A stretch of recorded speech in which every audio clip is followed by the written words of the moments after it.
Hello everyone, welcome to my channel where I talk about personal finance. Today, I'm going to talk about how to invest $100 in 2024, micro investing apps. Let's get into the video. For investors with modest funds, there are a number of options available, including micro investing apps.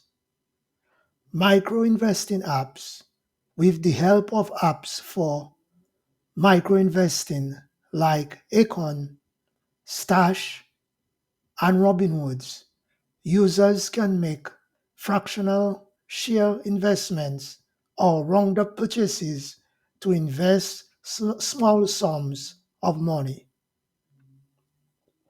You can start assembling a diverse portfolio of equities and exchange traded funds, ETFs, with as little as $100. Thanks for watching this video and do not forget to subscribe to my channel.